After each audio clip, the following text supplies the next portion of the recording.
오늘은 이 시들지 아니하는 그 영광 면류관, 그 영광의 면류관에 대한 내용을 다루는 세 번째이고 마지막 시간입니다.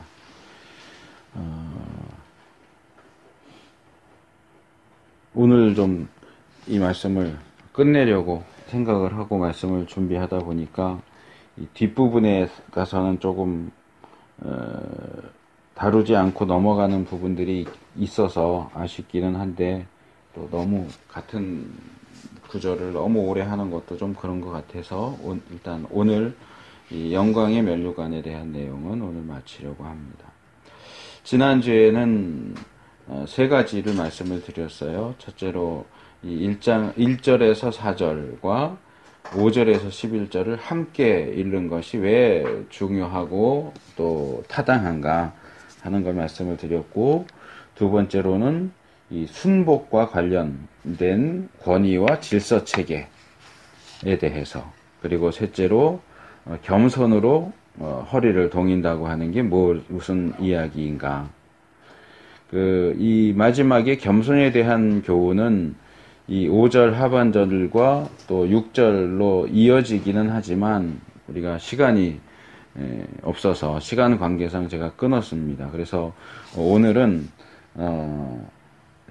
우리가 겸손해야 하는 이유 두 가지, 5절 하반절과 6절, 그래서 겸손해야 하는 이유 두 가지를 먼저 살펴볼 것이고, 또 지난주에 제가 지적한 것처럼 이 5절에서 9절에는 이 젊은 자들, 즉 일반 성도들에게 주어지는 4개의 교훈이 있다 그랬어요.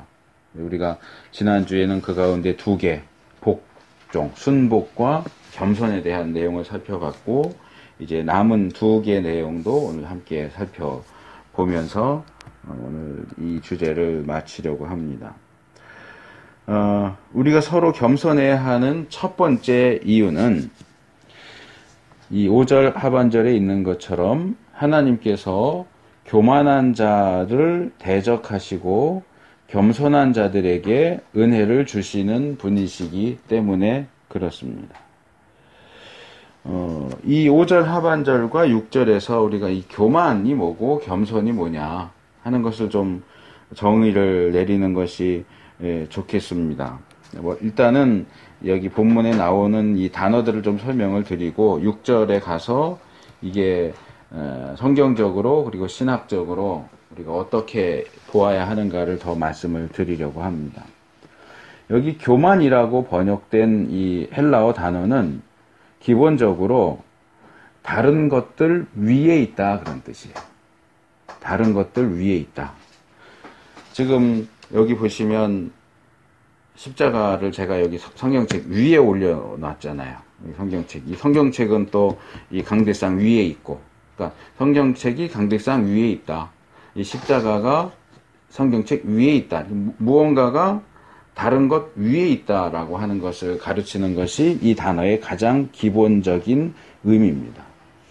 그래서 이게 이제 좀 더 발전하면 이제 2가지 방향으로 발전을 하게 되는데, 이 단어가 이제 교만이라고 번역됐기 때문에 우리는 이제 이 단어를 부정적인 나쁜 의미로만 생각할 수 있지만, 이 단어에는 긍정적인 의미도 있고 부정적인 의미도 있어요. 긍정적인 의미는 뭐냐 하면 능가한다, 현저하다, 탁월하다. 자, 우리가 학교에서 공부를 하는데 A라는 학생이 B라는 학생보다 위에 있어요. 그건 뭐예요? 실력이 더 좋다는 얘기예요. 머리가 더 좋고 노력을 더 많이 한다는 얘기예요. 그러니까 누군가가 다른 사람의 또는 무엇인가가 다른 것보다 위에 있다는 것은 적어도 자기 아래에 있는 것을 능가한다는 얘기고, 더 탁월하다는 얘기고, 더 좋다는 그런 의미를 가진다고 볼 수 있습니다. 근데 이게 이제 부정적으로 보면 이제 교만한, 거만한, 건방진 그런 의미가 되죠. 제가 이제 강의하는 학교 가운데 하나가 있는데, 거기 이제 제 뒷시간에 강의하는 분이 있어요. 이제 중간에 점심시간이 끼기 때문에 뭐 서로 얼굴 볼 일은 별로 없는데, 이제 예전에 몇 학기 전에 한번 잠깐 얘기를 나눈 적이 있고, 한 3주, 4주 전쯤에 이제 뭐 같이 식사하고 가라고 도시락 싸왔다고 그래서 이제 밥을 먹다 보니까 이제 그분이 와가지고 인사를 했는데, 저는 제가 이제 못하는 것 중에 하나가 나이를 잘 못 맞춰요. 이렇게 보통 사람들은 이렇게 다른 사람 보면 아, 저 사람 몇 살쯤 먹었겠다 하고 맞추는데 저는 그게 잘 안 돼요. 그리고 키를 잘 못 맞춰요. 키가 몇 쯤 됐거나. 그 남자분인데 제가 나이를 잘 못 맞추니까, 근데 이제 저보다 많아야 한 3살, 4살, 아니면 더 많게 보면 한 5살? 5살까지 많을 것 같지는 않은데, 어쨌든 한 뭐 3살 정도 많을 것 같아요. 대충. 근데 이분은 저랑 그전에도 이제 그 학교에서 강의하고 학생들하고 하는 중에 잠깐 대화를 나눈 것 뿐인데, 이분은 저를 보면 반말을 해요. 저도 교수고 자기도 교수인데, 무슨 이유에선지. 근데 거기, 그 사람은 학생들한테도 해요. 학생들 중에는 저보다 나이 어린 사람도 있고, 나이가 많은 사람도 있는데, 그냥 이렇게 말을 저는 이제, 잘 지내셨어요? 그러면 그 사람은, 잘 지냈어? 이래요. 그렇게 계속 이제 반말을 툭툭 던지는데, 기분이 나쁘죠. 이렇게 딱 봐도 저분은 한 6, 70대 된다. 그러면 반말해도 나이가 많으니까 이렇게 하는데, 거의 저랑 비슷하거나 몇 살 차이 안 나는 것 같은데 그렇게 반말을 하면 왜 나한테 반말을 하지? 근데 저는 또 성격이 이렇게 막 대범하고 이렇지 않으니까 왜 나한테 반말해요? 이렇게 못해요. 나는 이제 기분이 좀 안 좋다. 나한테 반말하니까 기분이 안 좋다. 그러니 빨리 가야지. 그러고 나와요. 그게 몰라요. 이제 다음에 보면 한번 슬쩍 떠보려고 그래요. 나이가 몇이나 되는지, 왜 그렇게 반말을 하는지 한번 떠본다는 게 싸우겠다는 게 아니고 한번 알아보려고 그러는데, 근데 목사들 가운데는 종종 그런 사람들이 있어요. 자기가 목사라는 것만으로 남들보다 자기가 위에 있다. 그러니까 나는 그 사람들한테 반말할 수 있다. 그게 이거예요. 전문적인 용어로 쓰면 교만한 거고, 일반적인 용어로 쓰면 건방진 거예요. 저는 지금 저기 옆곡에 있는 신학교도 그렇고, 제가 아는 이제 청년들이나 뭐 이런 사람들을 대할 때도 지금 만난 지 한 2, 3년 돼도 저는 반말 안 해요. 반말 쓸 만큼 가까워지면 반말을 쓰지만 저보다 어려도 반말 잘 안 쓰거든요.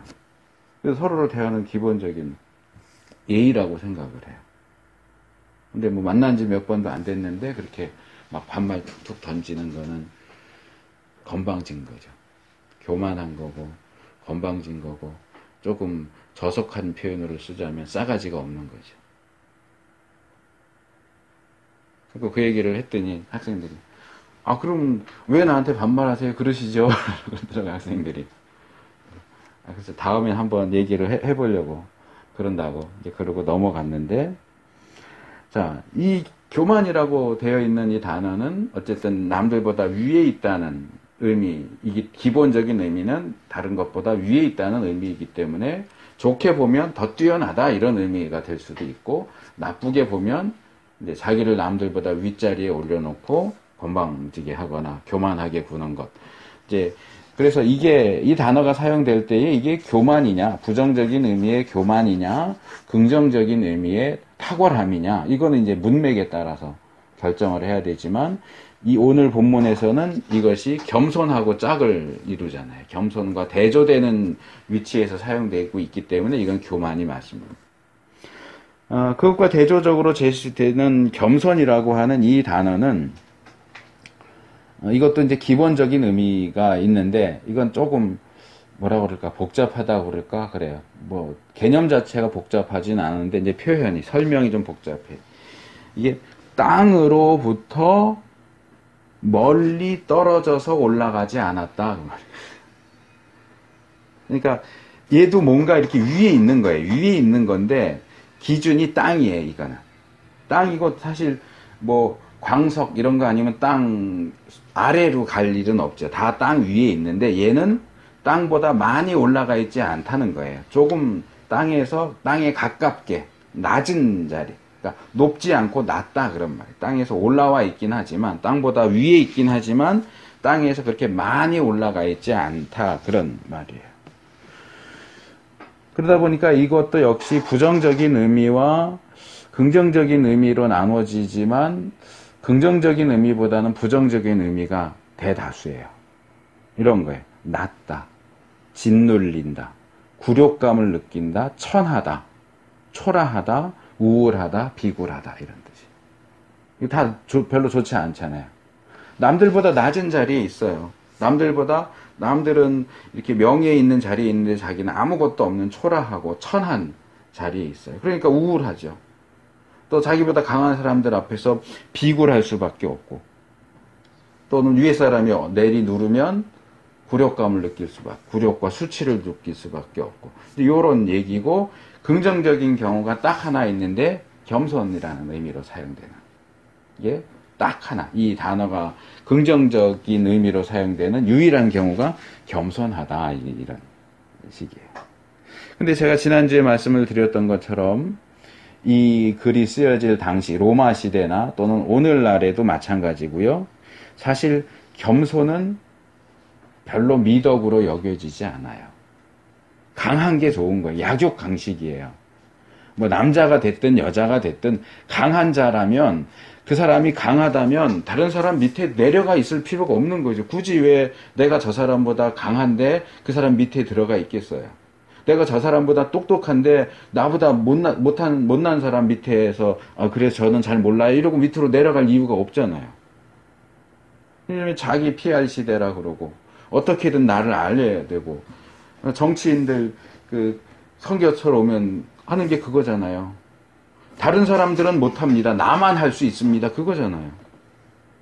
그러니까 다른 사람 막 깔아내리고, 없는 흠도 만들어서 깔아내리고, 흠이 있으면 그거 발견하면 이렇게 커다랗게 해가지고, 결국은 나 찍어주시오. 나밖에 이 일을 할 사람이 없습니다. 그래서 자기를 제외한 모든 사람들의 위에 꼭대기에 올라가 있으려고 그러잖아요. 그게 교만이잖아요. 나 아니면 이걸 할 사람이 없어 이거죠. 근데 당하는 입장에 있는 사람은 얼마나 힘들겠어요. 물론 내가 약해서 당하는 것도 있겠지만 그렇지 않은데 막 꾸며가지고 오해받게 하고 중상모략하고 그러면 얼마나 속상하고 힘들고 괴롭고 수치스럽고 굴욕스럽겠어요. 그 어디 드라마인가 나와서 코미디언도 그 얘기를 종종 했던 것 같은데 요즘에는 어떤지 모르겠네. 넌 나에게 모욕감을 줬어. 뭐 이거 한참 유행했잖아요. 그거예요. 모욕감을 받는 거예요. 이 자리에 있는 사람은 모욕감을 받는 거예요. 그게 이 세상의 원리예요. 내가 설사 저 사람보다 못해도 더 잘난 것처럼 해야 돼요. 안 그러면 짓밟히니까.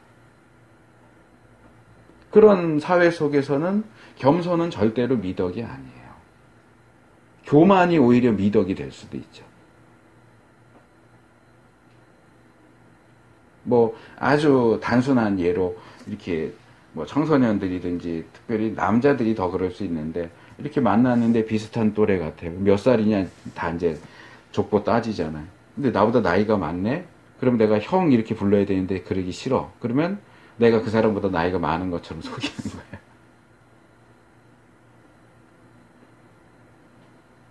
아주 단순한 그런 것에서부터 복잡한 것에 이르기까지 결국 이 교만과 겸손이라고 하는 것은 얼만큼 위에 있고자 하느냐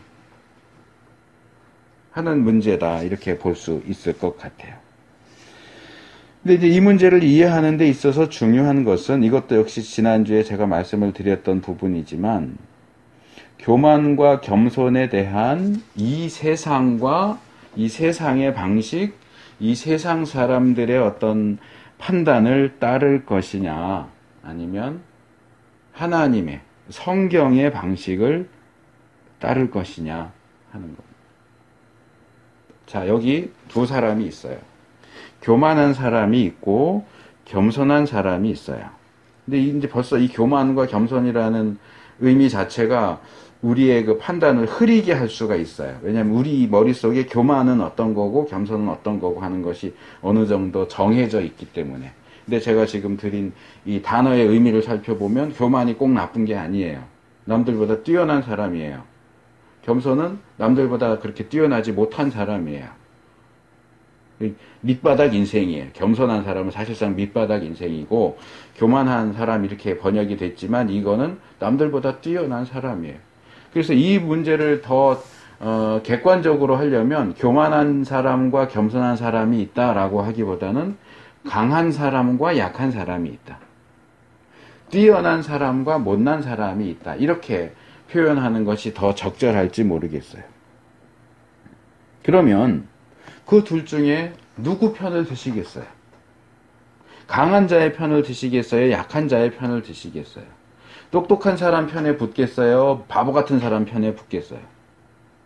교만한 자와 겸손한 자라고 표현하면 우리가 교회에 속해 있는 사람들이기 때문에 교만한 자는 나쁜 사람, 겸손한 자가 좋은 사람, 그러니까 우리 겸손한 사람 편 들 거예요. 이렇게 말할 수 있을지 모르겠지만 이게 강한 자와 약한 자 또는 똑똑한 사람과 바보 같은 사람 이렇게 놓고 볼 때 약한 자 편을 들겠다고 하는 경우는 흔하지 않을 것 같아요. 물론 동정심으로 약한 자 편을 들어주거나 약한 자를 응원할 수도 있어요. 그런데 이제 여기 한 가지 상황을 더 추가해서 저 두 사람이 이렇게 편을 먹고 서로 경쟁하거나 싸우는데 이기는 편이, 나는 그 중에 하나 편을 선택해야 되고 이기는 편이 모든 것을 다 가지게 된다. 이기는 편이 이득을 다 얻게 되고 지는 편은 가진 걸 다 뺏겨야 된다. 그렇게 한다면 누가 약한 자 편을 들겠어요? 불쌍하긴 하지만 강한 자 편을 들고자 하겠죠. 약한 자 편을 들고자 하는 사람은 없을 거예요. 그게 일반적인 사람들의 사고방식이고 그게 우리가 살아가는 이 세상의 사고방식이에요. 그래서 군대에서도 그러고 회사에서도 그러고 뭐라 그래요? 줄을 잘 서야 된다고 그러잖아요. 누가 강한지, 누가 이길 것인지, 누가 최후에 가서 승리할 사람인지 그걸 잘 판단해서 그 사람 편을 들어야 낙오되지 않고 회사에서 잘리지 않고 적게는 무슨 떨어지는 콩고물이라도 얻어먹고 크게는 나도 한 자리 해먹고 그럴 때 약한 자의 편을 드는 사람은 아마 아무도 없을 거예요. 하지만 여기서 이제 문제라고 해야 될지 모르겠지만 문제가 되는 건 뭐냐, 우리 같은 보통 사람들의 사고방식, 행동방식 또는 이 세상의 사고방식, 행동방식이 아니라 하나님의 방식이죠. 구약과 신약은 동일하게 하나님을 약한 자를 편들어 주시는 분으로 소개하고 있어요. 하나님은 늘 약한 자의 편이세요. 강한 자의 편이 아니에요.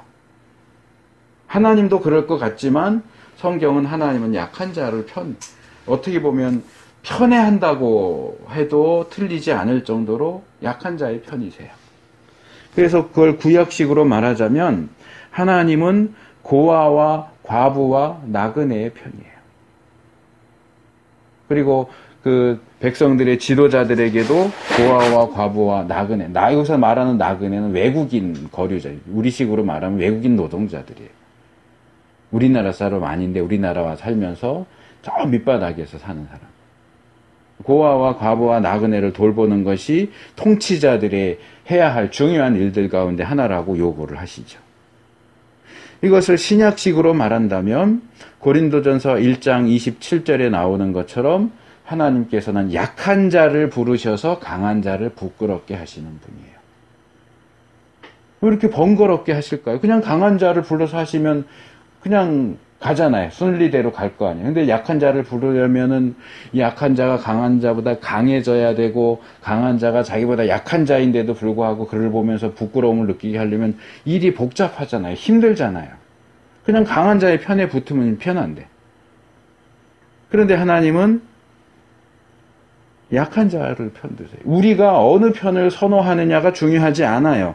하나님께서 어느 편을 드시느냐가 중요하죠. 그래서 본문으로 다시 오면 하나님은 교만한 자를 대적하세요. 강한 자, 똑똑한 자, 건방지고 잘났다고 하는 사람들 좋아하지 않으세요. 오히려 못나고 약하고 낮고 가진 것 없고 권력도 없고 맨날 짓눌리는 이런 사람들을 편애하세요.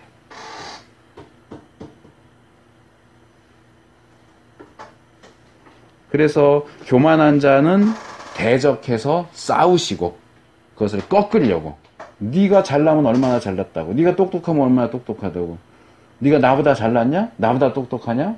해서 쳐가지고 반토막 내시고, 겸손한 자는 야 그래 너는 모자라는 거 내가 채워줄게, 내가 도와줄게 해서 그들에게 은혜를 베푸세요. 강한 건 좋은 거지만 강해지면 하나님의 원수가 될 것이고, 약한 것은 불편하고 여러 가지 부정적인 요소가 있을지 모르겠지만 약한 자는 하나님의 은혜 받는 대상이 됩니다. 자, 어느 편이 되시겠습니까? 이게 우리가 겸손해야 하는 첫 번째 이유입니다. 물론 여기에도 문제가 있죠. 하나님의 은혜를 주신다고 해도 우리가 연약한 위치에 있으면 이 세상 사는 동안 사실은 힘들어요. 수치와 굴욕과 모욕과 그런 걸 당해야 하는 일이 여전히 남아 있어요. 그래서 이제 두 번째 이유로 6절로 넘어오면 이 두 번째 이유가 나오는데, 사실 이 두 번째는 제가 이유라고 했지만 이유라기보단 명령이에요. 5절 상반절은 겸손하라 하고 명령하고 5절 하반절은 겸손해야 하는 이유를 제시하고, 이 6절은 다시 결론적으로 그러므로 겸손하라 이렇게 명령이지만 이 결론 부분에는 또 다른 이유가 따라붙죠. 때가 되면 너희를 높이시리라. 저는 이 이유를 강조하기 위해서 이제 겸손해야 하는 두 가지 이유가 나온다 이렇게 말씀을 드린 거예요. 자, 우리가 하나님의 능하신, 능력이 많으신, 전능하신 손 아래에서 겸손한 태도를 취하면 하나님께서는 우리에게 은혜를 베풀어 주실 뿐만 아니라 필요한 또는 정하신 때가 되면 우리를 높여줄 것이기 때문에 겸손해야 돼요.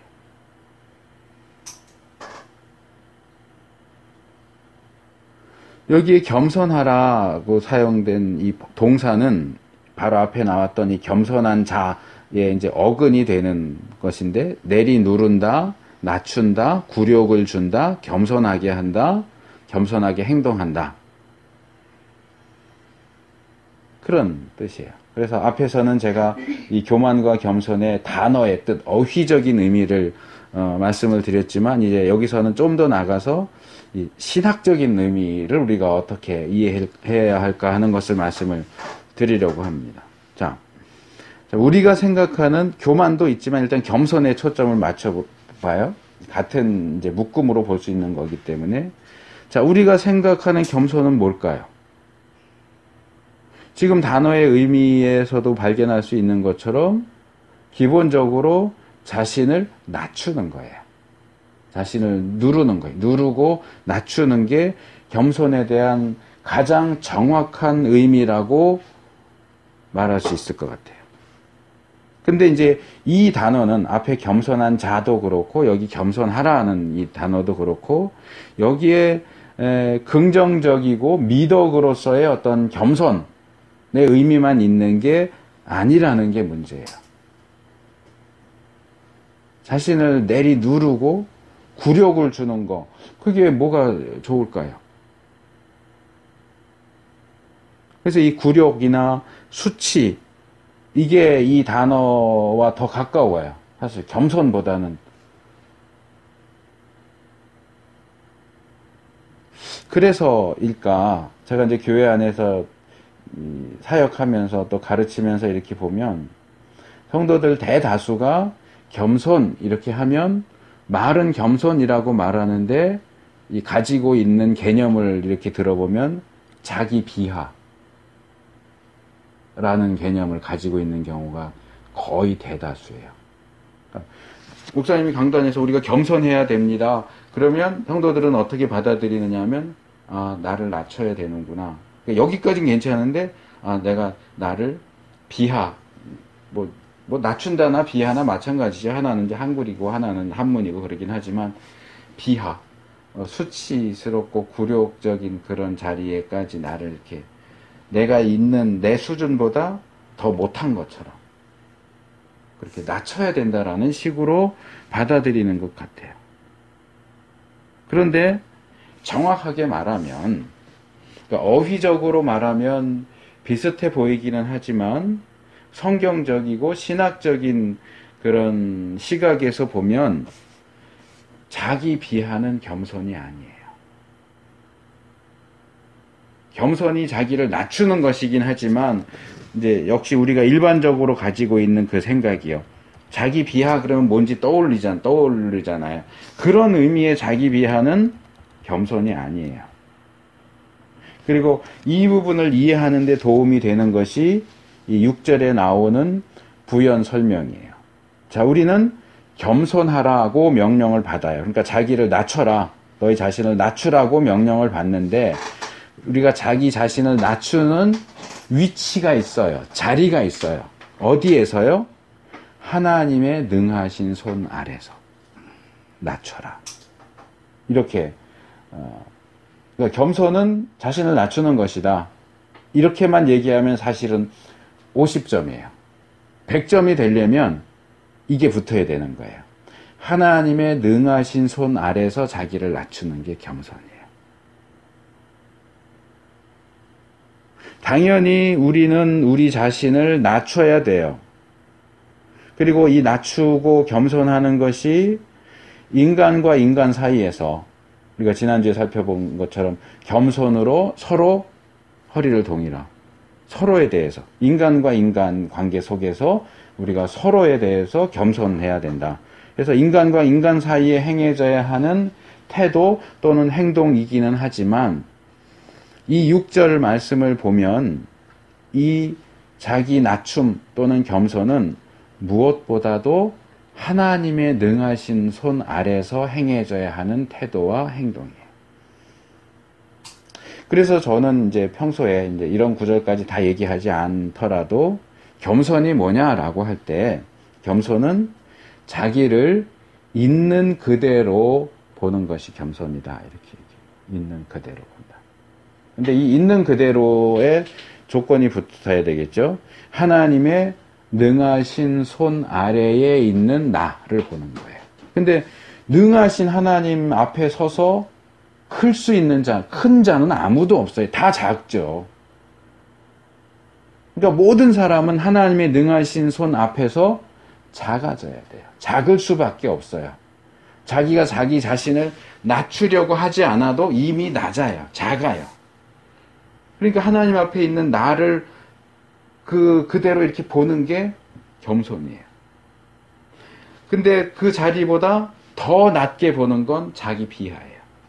그리고 그것보다 나를 더 크게, 더 높게 보는 게 교만이에요. 그러니까 낮추라라는 표현이 사용되기는 하지만 사실 겸손은 하나님 앞에 있는 나의 모습을 그대로 인정하는 거예요. 그게 겸손이에요. 그래서 제가 이 주제를 얘기할 때는 늘 하는 얘기가 있어요. 이렇게 질문을 던지죠. 나는 참 교만해. 그런 사람은 어떤 사람일까요? 다른 사람들 앞에서 난 너무 교만해서 문제야. 그리고 얘기하는 사람은 겸손한 사람입니까? 교만한 사람입니까? 헷갈리죠. 교만한 사람입니다. 말 그대로, 자기 말 그대로 나는 너무 교만해서 걱정이야 하는 사람 정말 교만한 사람이에요. 그러면 다른 사람들 앞에 나는 참 겸손해 이렇게 말하는 사람은 어떤 사람입니까? 그 사람도 교만한 사람입니다. 저는 사실상 겸손은 개념이 없다고 생각해요. 내가 높다거나 낮다거나 하는 생각이 없어요. 그냥 하나님 앞에서 나의 모습 그대로를 인정하는 것이 겸손이에요.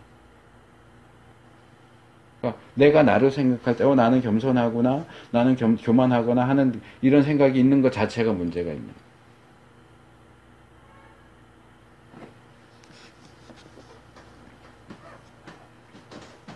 그래서 우리는 근본적으로 나를 하나님의 능하신 손 아래 또는 능하신 하나님 앞에 있는 존재로, 늘 그 능하신 하나님 앞에 있는 존재로 보아야 하고, 그렇게 나를 볼 때 겸손하지 않을 수 없는 거예요.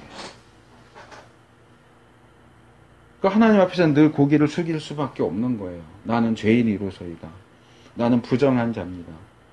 나는 입술이 부정한 자입니다. 내 행위가 부정한 자입니다. 내가 아무리 깨끗해도 하나님 앞에서는 더러울 수밖에 없는 존재입니다. 그게 겸손이에요. 그리고 한 걸음 더 나아가서 그것을 다른 사람 앞에서도 취하라고, 그런 태도를 취하라고 하나님이 우리에게 명령하시는 거죠. 근데 이제 여기서 또 문제가 있죠. 어떤 문제예요? 우리가 나보다 잘난 사람 앞에서 겸손하기는 쉬워요. 참 저 사람은 대단해. 나는 그거 잘 못하는데 잘하네. 뭐 그림을 잘 그린다든지, 노래를 잘한다든지, 똑똑하다든지, 뭐 통솔력과 카리스마가 있어서 척척척 일을 사람들을 이끌고 한다든지, 그러면 나는 저렇게 못하는데, 그것도 겸손이죠. 마치 하나님의 능하신 손 아래 겸손한 것처럼 나보다 잘난 사람들의 그 능력 앞에서 겸손할 수밖에 없는 거죠. 그래서 사실 이거는 어떻게 보면은 당연한 반응이고 당연한 태도인 거죠. 그렇지 못한 사람들도 종종 있기는 하지만, 문제는 나보다 못한 사람 앞에서도 그래야 하느냐는 거죠. 나보다 잘난 사람 앞에서 나의 부족함을 인정하는 거는 상대적으로 쉬워요. 근데 나보다 못한 사람 앞에서 그래도 네가 나보다 잘하지, 나는 너만큼 못해, 이렇게 하는 거는 어떻게 보면 위선이 될 수도 있고요. 그런 경우에 당장 자존심 상하고 억울하고 싫을 수 있죠. 내가 그 사람보다 못한 게 없는데 왜 내가 나보다 못한 사람 앞에서 나를 낮춰야 돼? 라는 그런 생각을 하게 되죠. 근데 여기서 우리가 이럴 때 기억해야 하는 게 뭐냐? 하나님께서는 우리가 그렇게 하는 것을 아신다는 거예요. 아세요. 기억하세요. 그리고 하나님께서 정하신 때가 되면 우리를 높이실 겁니다. 나보다 못났는데도 내가 이렇게 숙여주니까 자기가 잘난 줄 알고 막 까불대고 건방 떨고 이러던 사람이 어느 사이엔가 저 사람이 내가 그렇게 반말하고 함부로 대할 사람이 아니었구나 라는 걸 깨닫는 순간 어떻게 될까요? 하나님이 우리를 높이세요. 그렇기 때문에 그 때를 바라보면서 그렇게 되어질 사실을 염두에 두고서 지금은 나보다 못한 사람 앞에서도 자신을 낮출 수 있어야 돼요. 그리고 사실상 이런 겸손이야말로 교만을 막을 수 있는 가장 좋은 처방책이 됩니다. 그래서 훈련해야 돼요. 나보다 잘난 사람 앞에서도 나를 낮추고, 그 질투하거나 했고 막 끌어내리려고 이렇게 하는 사람들도 있지만, 나보다 잘난 사람은 그 잘난 점 인정해 주면 되잖아요. 난 못하는데 넌 잘하는구나. 그게 겸손이에요. 나보다 못한 사람일지라도 그 앞에서 우리를 낮추는 훈련이 필요해요. 그리고 사실 뭐 사람과 사람의 관계를 놓고 말할 때 어떤 한 사람이 다른 사람에 비해서 모든 점에 있어서 못나지는 않았을 거예요. 그러니까 찾아야죠. 저 사람이 일반적으로 봐선 나보다 못한 사람이긴 한데 그래도 그 사람이 나보다 잘하는 게 뭐가 있을까? 그걸 찾아야죠. 넌 뭘 참 잘하는구나. 뭐, 이건 속으로 해야죠. 너는 나보다 머리가 나쁘지만, 요건 이제 속으로 하고, 나쁘지만, 넌 참, 뭐, 예를 들어서, 인사를 잘하는구나. 넌 참 밝게 웃는구나. 이게 별거 아닌 것 같아도, 나보다 잘하는 거 찾아서 칭찬해주고, 인정해주고, 그러면서 나를 그 사람 앞에서 낮추는 훈련을 하면, 저는 그렇게 생각해요. 그렇게, 자연스러운 겸손이 아니고 의도되고 또는 훈련으로서의 겸손을 자꾸 하다 보면 그 결국 겸손이 내 것이 되지 않겠는가 생각해요. 자꾸 그렇게 하다 보면 나도 모르게 겸손이 나의 체질이 되고 나도 모르게 어느새 내가 겸손한 사람이 되어 있을 수 있다. 또 하나님께서 결국에는 나를 낮추기 때문에 높이시는 거예요. 빌립보서에서도 그 유명한 예수님 얘기할 때 예수님이 십자가에 죽으시기까지 자기를 낮추시고 순종하니까 하나님이 높이신다 그러잖아요. 항상 낮춰야 높아지는 거야. 낮추지 않으면 높이시지 않아요. 그러니까 나보다 못한 사람이라고 할지라도 이렇게 짓누르고 억누르려고 하지 말고 그 사람이 나보다 나은 점이 뭐가 있을까 찾으려고 노력하고 그 사람 앞에서 나를 낮추면 하나님이 우리에게 은혜를 주시고 그리고 언젠가 우리를 높여주실 거다. 이 두 가지가 우리가 겸손해야 하는 이유입니다. 자, 이제 세 번째 교훈과 네 번째 교훈으로 넘어갑니다. 자, 7절은 세 번째 교훈을 다룹니다. 그것은 우리가 우리의 염려를 모두 다 하나님께 맡겨버려야 한다 하는 것입니다. 여기 염려라고 번역된 단어는 기본적으로 마음이 나누어진다 그런 뜻이에요. 마음이 나누어져요. 원래 우리 마음이 하나여야, 한 마음이어야 하는데 마음이 두 개, 세 개로 나누어져요. 근데 다르게 말하면 마음이 어수선해진다. 마음이 어수선해진다. 그리고 이제 이게 좀 더 발전해서 걱정, 근심, 염려. 우리가 이제 염려한다. 그럼 염려가 뭐지? 그러면 사실 정의 내리기가 쉽지 않지만 이 헬라어 원문을 보면 조금 더 쉬워져. 이것도 아주 쉬운 건 아니지만 조금 더 쉬워져요. 마음이 나눠지는 거예요. 예를 들어서 지금 여기 오시느라고 차를 어딘가 주차해 놓으셨을 텐데 안전한 장소가 아니라 뭔가 이렇게 그 앞에 가게 앞에 놨는데 그 가게 주인이 저 차를 왜 저기다 댔어? 저거 빼가라고 해야지 하고 전화가 오지 않을까? 어떤 심통 맞은 주인이 신고해가지고 견인해 가지 않을까? 뭐 오늘은 주일이니까 안 그러겠지만 경찰이 이렇게 하다가 그 딱지 띄지 않을까? 만약에 그렇게 되면 몸은 여기 앉아 있고 예배하지만 마음이 나눠지는 거예요. 계속 그게 신경이 쓰이는 거예요. 차 이거 어떡하지? 잘못되면 어떡하지? 또 이제 주부들이 많이 하는 거 있잖아요. 나왔는데 내가 가스불을 끄고 나왔나? 어떡하지? 마음이 나뉘는 그게 염려예요. 그게 염려예요. 그러니까 우리가 살다 보면 우리의 마음을 집중하지 못하게 만드는 우리의 마음을 2개 또는 3개 그 이상으로 나누게 만드는 일들을 만나게 됩니다. 뭐 염려, 걱정, 근심 뭐 다 여기 해당돼요. 뭐 좀 다른 얘기일 수 있는데 이제 그런 일들 가운데는 어떤 것들은 지금 현재 일어난 일이고요. 일어나고 있는 일일 수 있고요. 일어난 일이고 또는 일어나고 있는 일일 수도 있고 어떤 것들은 아직 일어나지 않은 일일 수도 있어요. 근데 심리학자들이 이거 연구한 걸 제가 어디서 봤어요. 사람들이 뭐에 대해서 염려를 해요. 근데 염려하는 내용이 뭐냐 하고 이렇게 다 설문을 해갖고 이렇게 분류를 해봤어요. 그랬더니 일어난 일 때문에 염려하는 경우는 약 20%. 우리가 염려하는 것의 80% 이상이 일어나지 않은 일을 일어날까봐 염려한대요. 일어나지도 않았어요. 근데도 그걸 가지고 염려한 마음이 나눠지고 분산되고 어수선한 거예요. 근데 우리가 그렇게 염려하는 것의 80% 이상은 일어나지 않았는데도 발생하지도 않은 일에 대해서 우리가 염려한다.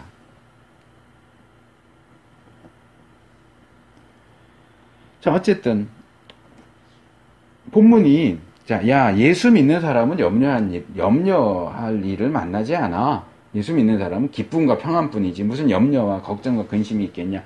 본문이 그렇게 얘기하지 않는다는 것도 우리가 주목할 필요가 있어요. 예수 믿는 사람도 믿지 않는 사람들과 마찬가지로 염려합니다. 걱정이 있고 근심이 있고 힘든 일을 당합니다. 그러나 똑같지 않아요. 다른 게 있어요. 그게 뭐냐? 우리 믿는 사람은 믿지 않는 사람들이 할 수 없는 무언가를 할 수 있어요. 이 염려와 관련해서. 그게 뭐예요? 그 염려를, 이 부분을 제가 보면서 좀 더 깊이 하고 싶었는데 어쨌든 오늘 끝내려고 하다 보니까 이렇게 조금 이렇게 막 넘어가는 부분이 있어요. 이렇게 하다 보니까 제가 이렇게 썼어요. 우리가 우리의 염려들을 이렇게 해놓고 그리고 다시 원문을 확인해 봤더니 원문에는 그 염려가 단수로 돼 있어요. 복수로 돼 있지 않고. 염려들이 아니고 그냥 염려예요. 우리가 염려할 것들이 한두 개예요? 그럼 염려들 이렇게 해야 맞을 것 같은데 이 헬라어 원문에는 우리의 염려 이렇게 단수로 딱 돼 있어요. 왜 이게 복수가 맞을 것 같, 복수로 쓰는 게 맞는 것 같은데 왜 단수로 되어 있을까를 잠깐 생각해 봤어요. 이건 제가 뭐 계속 풀어서 이야기는 안 하겠지만 여러분들이 한번 두고 생각해 보세요. 묵상해 보세요.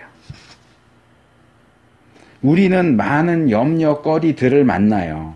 그런데 성경은 우리가 당하는 그 많은 염려들이 사실은 하나의 동일한 문제라고 이야기하는 것 같아요.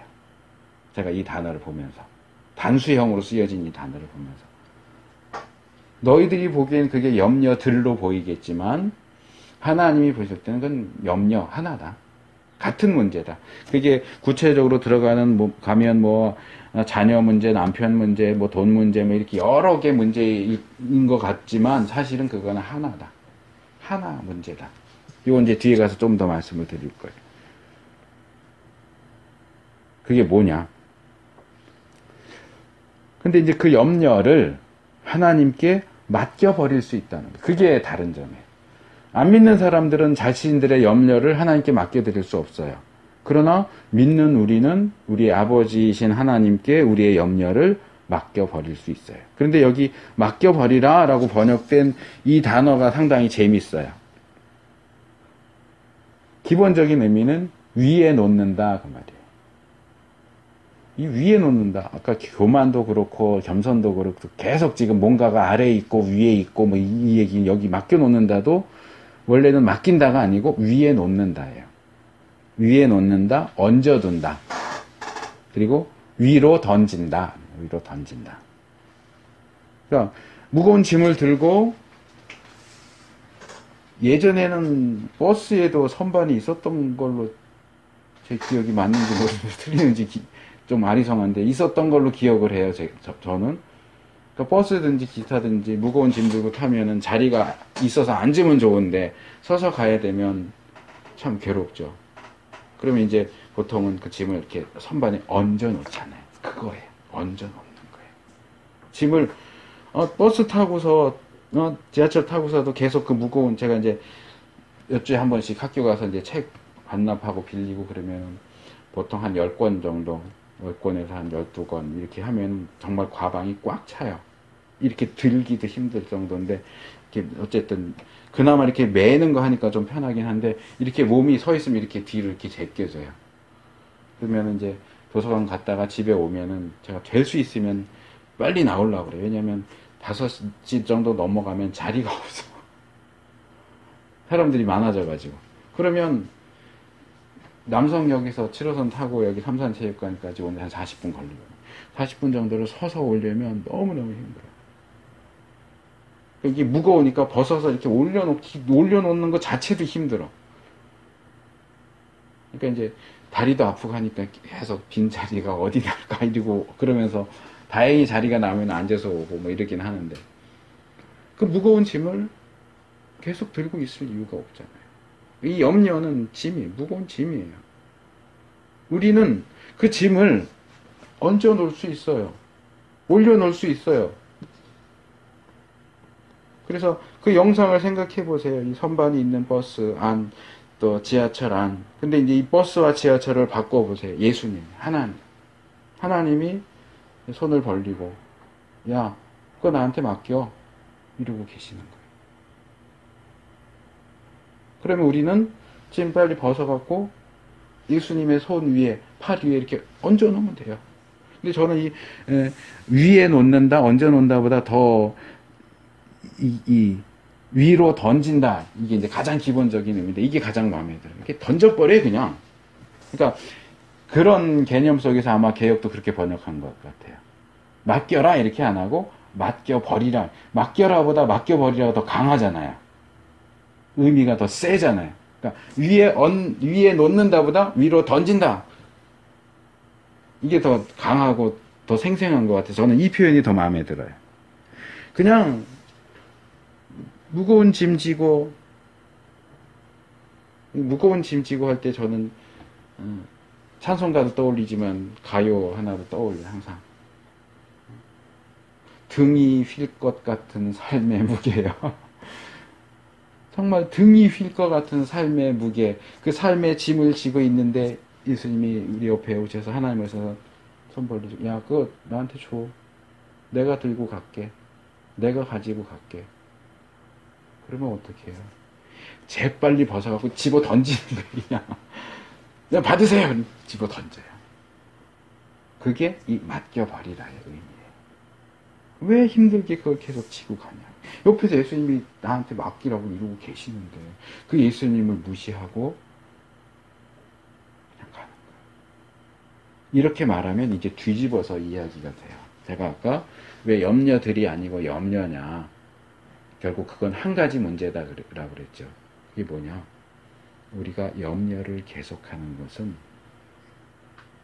하나님을 믿지 않는 거예요. 하나님을 신뢰하지 않는 거예요. 맡기기만 하면 되는데 맡기질 못하는 거예요. 맡길 수 없다고 생각하는 거예요. 내가 내 짐을 맡길 수 없다고 생각하고 내 짐을 맡겨도 하나님이 그걸 책임져 주시지 않는다고 생각을 하는 거예요. 근데 이 표현이 재밌게도 신약에만 나오는 게 아니라 구약에도 나와요. 너희 짐을 하나님께 맡겨버리라. 구약에는 시편인가 어딘가 정확히 기억이 안 나는데 제가 찾아놓지는 않았는데 날마다 우리 짐을 지시는 여호와 하나님 이런 표현이 나와요. 그러니까 한 번 힘들고 어려운 큰 문제만이 아니고 매일같이 하나님은 우리 짐을 지어주세요. 문제는 우리가 그걸 맡겨드려야 된다는 거야. 그걸 벗어가지고 꽁꽁 끌어안고 있는 게 아니고 빨리 그걸 집어 던져야 돼요. 하나님 품 안에 하나님의 팔에다가 집어 던져야 돼요. 그러면 하나님이 그 짐을 지어주세요. 결국 염려의 문제는 믿음의 문제예요. 불신앙이죠. 나 하나님을 믿습니다. 근데 계속 염려하는 것은 결국은 나 하나님 못 믿겠어요. 그 얘기예요. 그게 돈의 문제가 됐든 자녀의 문제가 됐든 뭐 어떤 문제가 됐든 그 문제를 하나님께 맡기지 못한다는 얘기는 하나님을 믿지 않는다는 얘기예요. 우리가 이렇게 하나님께 맡길 수 있는 이유가 또 하나가 나오죠. 이는 저가 너희를 권고하십니다. 여기 권고한다라고 번역된 단어는 관심이 있다 그런 뜻이에요. 관심이 있다, 관계한다, 걱정한다. 여기서 걱정한다는 앞에서 말한 염려한다, 걱정, 근심 그 의미가 아니고 자녀가 밖에 나가서 늦게 안 들어오면 부모는 그 자녀를 걱정하잖아요. 염려하죠. 이게 이제 부정적인 그런 의미라기보다는 그러니까 영어로 표현하면 care예요. care of예요. 사랑하니까. 무슨 일이라도 당하면 안 되는데 이런 의미에서의 걱정이죠. 그래서 단어가 다른 단어가 사용되고 있잖아요. 그래서 우리의 하나님, 우리의 아버지이신 하나님은 그 백성이고 자녀인 우리에게 관심을 가지고 계세요. 그리고 지켜만 보시는 게 아니고 관여하시기를 원하세요. 부모가 자식을 염려하듯이 우리에게 신경을 쓰고 계세요. 그리고 어떻게든 옆에 계시면서 도와주려고 하세요. 문제는 우리가 도움을 요청해야 된다. 저는 많이 봤어요. 교회 다니고 믿음 좋아 보이는데 가끔가다 그런 얘기예요. 하나님이 내 상황을 아시는지 모르겠어요. 하나님이 나 이렇게 힘든 거 모르시는 것 같아요. 하나님이 나에게 관심이 없으신 것 같아요. 하나님이 나를 사랑하시는지 잘 모르겠어요. 그래, 우리의 느낌이 그렇게 말할 수 있을지 몰라요. 그런데 성경은 이야기합니다. 하나님은 우리에게 관심이 있으세요. 언제든지 우리의 그 삶에 관여하기를 원하세요. 우리를 염려하세요. 우리가 몸이 아프든지, 시험을 못 봐서 속상하든지, 다른 사람과의 관계 속에서 상처를 받아서 힘들어하든지, 늘 하나님은 우리 곁에서 그걸 보시고, 야, 너 힘들지? 그 힘든 거 나한테 줘라. 이렇게 하세요. 그런 하나님을 놔두고서 계속해서 마음이 나눠지고 어수선해하고 염려하고 걱정하고 근심을 계속한다면 우리 아버지 하나님 무시하는 거죠. 그 하나님 믿지 않는 거죠. 앞에서 장로들에 대한 순복이 서로에 대한 겸손, 순복과 겸손이 비슷한 의미를 가진다는 거 제가 지난번에 말씀을 드렸고요. 그 다음에 하나님의 능하신 손 아래서 자신을 낮추는 것은 그 능하신 손에 우리의 염려를 맡기는 것과 이렇게 연결이 돼요. 이야기가 이렇게 쭉 연결되죠. 그리고 이게 이제 마지막으로 마귀를 대적하라는 교훈으로 연결됩니다. 사실 이 8절과 9절은 다르게 이렇게 나눠서 다룰 수도 있어요. 그러니까 하나는 근신하라 깨어라 하는 교훈이고 또 하나는 마귀를 대적해라 하는 명령, 이렇게 두 개로 나눌 수도 있는데 둘 다 8절과 9절 모두 동일하게 우리의 대적인 마귀와 관련된 것이기 때문에 저는 그냥 하나로 묶었어요. 그래서 앞에서 말한 것처럼 믿는 사람이라고 해서 세상을 살면서 염려되는 일을 만나지 않는 건 아니에요. 왜 그럴까? 거기에 여러 가지 이유가 있는데 그 중에 하나가 뭐냐 하면 우리 대적 마귀가 역사한다는 거예요. 대적 마귀의 역사 때문에 염려할 만한 일들이 생겨요. 그 놈은 조금도 쉬지 않고서 우는 사자같이 빨빨거리고 두루 다니면서 삼킬 자를 찾아요. 믿는 자라고 할지라도 사실은 믿지 않는 사람에게는 오히려 걱정거리, 근심거리 잘 안 던져주고요. 믿는 사람에겐 더 초점을 맞춰서 잠시만이라도 조그마한 틈이라도 보이기만 하면 달려듭니다. 그래서 이거는 이런 염려와 고난은 우리만 당하는 게 아니고 세상에 있는 이 세상에 있는 우리의 다른 형제들도 우리와 동일한 고난을 당한다. 이것은 일반적인 거다. 너만 그렇게 힘든 게 아니야. 믿는 사람은 이 세상에서 다 힘들게 살아.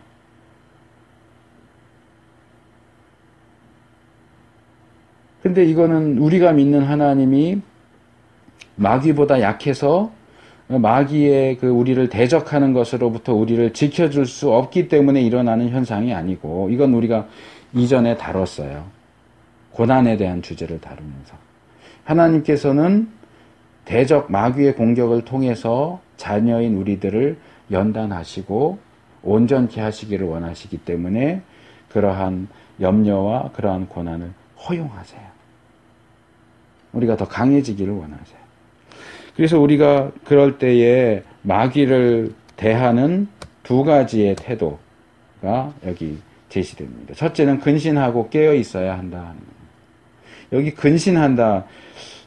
우리는 이제 근신 그러면 가장 먼저 요즘에는 모르겠는데 저희 때는 근신 그러면 학교에서 사고 치면 근신 주잖아요. 며칠 학교 나오지 말고 또는 나와도 수업에 안 들어가고 청소 같은 거 시키고 근신. 정학, 제적 이런 거 할 때 근신이 있잖아요. 근데 이 근신은 그 근신이 아니고요. 이 헬라어 단어를 하면 술 취하지 않는 거예요. 술을 마시지 않는 거. 금주한다. 그래서 이제 침착하다, 냉정하다, 신중하다, 분별력이 있다. 이런 뜻으로 발전됐어요. 그러니까 우리가 술에 취하거나 술만이 아니라 다른 것들, 뭐 오락일 수도 있고 사람일 수도 있고 일일 수도 있고 돈일 수도 있는데 그런 다른 것들에 취해서 분별력을 잃고 마귀가 공격할 때 허둥대면서 이렇게 하지 않도록 절제하고 정신을 똑바로 차리고 있어라. 이게 근신하라예요. 바르게 상황을 판단하고 신중하게 대처할 수 있도록 준비되어 있어야 한다는 거예요. 둘째는 깨어라, 깨다. 이게 이제 헬라어로 그레고리오예요. 여기서 이제 영어 이름 그레고리가 여기서 나온 거예요. 그러니까 그레고리라는 이름 뜻이 원래 뭐냐 하면 헬라에서 온 거고 깨어있는 사람 그런 뜻이에요. 그레고리. 제가 전에도 그냥 넘어갔는데 면류관 우리가 하고 있잖아요. 면류관은 헬라어로 스테파노스예요. 사도행전에 나오는 스데반 집사 있죠. 그 스데반이 스테파노스예요. 그러니까 스데반은 이름 뜻이 면류관이에요.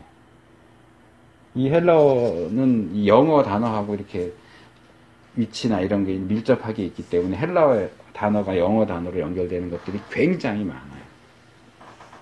스테파노스는 면류관, 그레고리오는 동사로 되어 있고 그레고리 깨어있는 사람.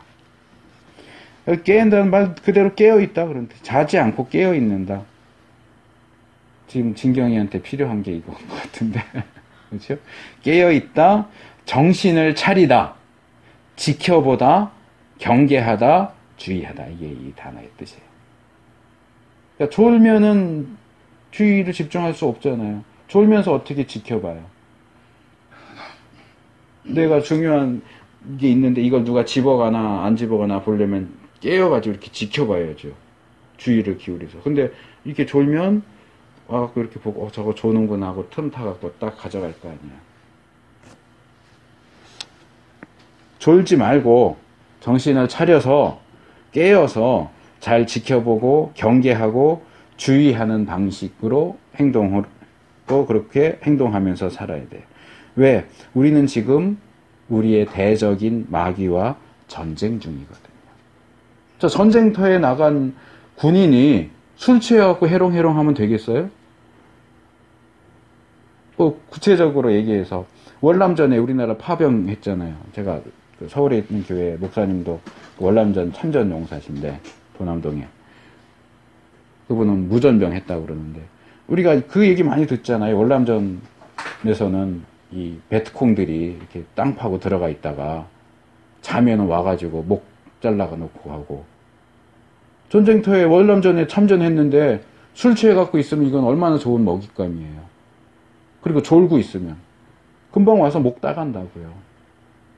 근데 우리는 영적 전쟁 중인데 전쟁 중이라고 하는 의식이 없는 거예요.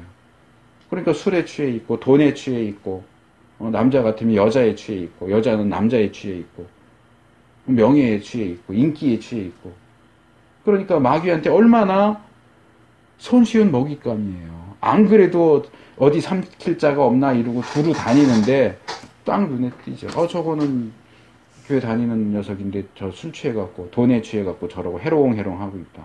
잠에 취해갖고 저렇게 해롱해롱 한다. 저거 목 딱 따가자. 목 따가는 얘기하니까 좀 잠이 깨냐?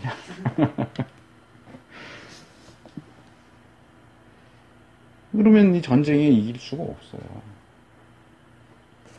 그리고 이제 그런 것들이 기본적으로 되어 있을 때 더 능동적으로 적극적으로 나가서 우리의 대적 마귀를 대적해야 돼요. 그 다음에 직접 붙어서 싸워야 되는 거죠. 근데 여기 사용된 단어가 재밌어요. 앞에서 우리 대적 마귀 할 때 이 대적은 이 안티디코스, 이 안티가 이제 보통 우리가 적그리스도 할 때 적, 반대한다, 적이다 할 때 그렇게 번역되는 게 안티거든요. 반대에 있다. 안티디코스, 그러니까 상대, 반대자, 대적을 가리키는 명사고 여기 대적하라는 동사는 안디스테미야. 안디스테미. 여긴 안티가 아니고 비슷한 의미이긴 하지만 다른 단어. 그러니까 대적하라. 우리나라 말로는 같은 단어가 사용되지만 헬라어에서는 조금 다른 단어가 사용됐어요.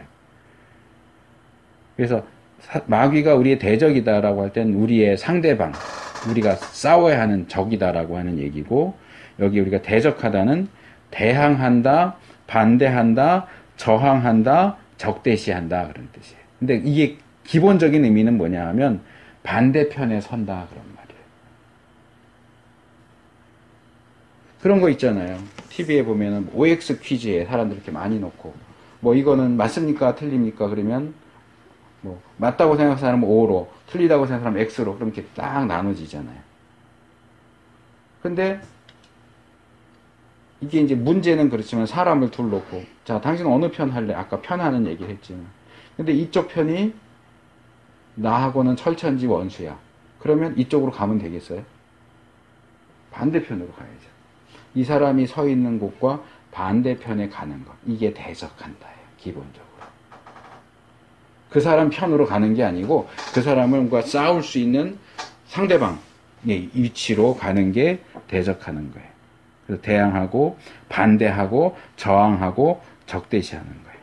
근데 이렇게 마귀가 싸우려면 그에 앞서서 근신하고 깨어있는 것이 필요하다는 거죠. 취해 있어서는 싸울 수가 없어요. 제대로 싸울 수가 없어요.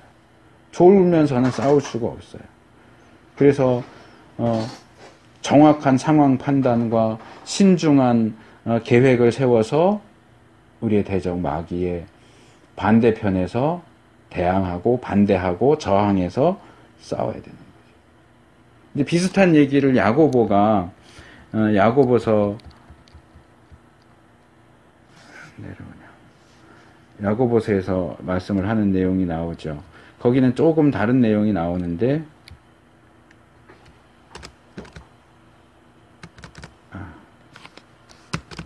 아이고 구절을 제가 해놨는데 지금 뭐가 이상이 있어서 하나님께 순복하라 마귀를 대적하라. 네. 그래서 이 마귀를 대적하기에 앞서서 베드로는 근신하라 깨어라를 먼저 얘기하지만 야고보는 하나님께 순복하는 것이 먼저고 하나님께 순복하고서 그 다음에 마귀를 대적하는 것.